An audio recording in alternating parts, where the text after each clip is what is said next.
வணக்கம். G news Tamil 24x7 செய்திகளுக்காக செய்தி வாசிப்பவர் வித்யா. பெருமாள்குப்பம் மல்லியங்குப்பம் ஊராட்சியில் உள்ள இந்து அன்னையர் முன்னணி அமைப்பின் சார்பில் மஞ்சள் நீர் ஊர்வலம் நடைபெற்றது.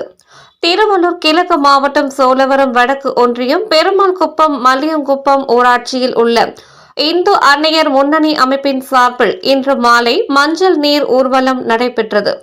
இன்று ஆடி வெள்ளிக்கிழமையின் முதல் வாரம் என்பதால் இந்த ஊராட்சியில் உள்ள கிராம தேவதையான காணியம்மன் கோவிலில் இருந்து விரதம் இருந்த நூற்றுக்கணக்கான பெண்கள் மஞ்சள் நீர் அடங்கிய குடங்களை பயபக்தியுடன் தலையில் சுமந்த வண்ணம் தாரை தப்பட்டை முழங்க மாட வீதிகளின் வழியாக ஊர்வலமாக சென்று மீண்டும் கோவிலை வந்தடைந்தனர்.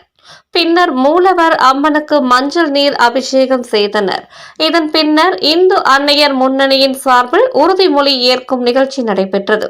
இதைத் தொடர்ந்து மூலவருக்கு அலங்காரம், மகா தீபாராதனை உள்ளிட்டவை நடைபெற்றது. இந்நிகழ்ச்சிகளுக்கு திருவள்ளூர் கிழக்கு மாவட்ட இந்து முன்னணி அமைப்பின் மாவட்ட துணைத் தலைவர் வி மோகன் சுவாமிகள் தலைமை தாங்கினார். இதில் இந்து அன்னையர் முன்னணி மாவட்ட செயலாளர் சுபஸ்ரீ கார்த்திகேயன், இந்து முன்னணி திருவள்ளூர் கிழக்கு மாவட்ட செயலாளர் பச்சையப்பன், இந்து முன்னணி வியாபாரிகள் சங்க மாவட்ட செயலாளர் சி பாபு, மாவட்ட துணைத் தலைவர் சி சேகர், செயற்குழு உறுப்பினர் கிஷோர், எல்லாபுரம் கிழக்கு ஒன்றிய தலைவர் எஸ் மதுரை வீரன், இந்து அன்னையர் முன்னணி சோழவரம் வடக்கு ஒன்றிய செயலாளர் கௌரி, ஒன்றிய பொறுப்பாளர் குமுதா, கிளை தலைவர் கல்யாணி உள்ளிட்ட ஏராளமானோர் கலந்து கொண்டனர்.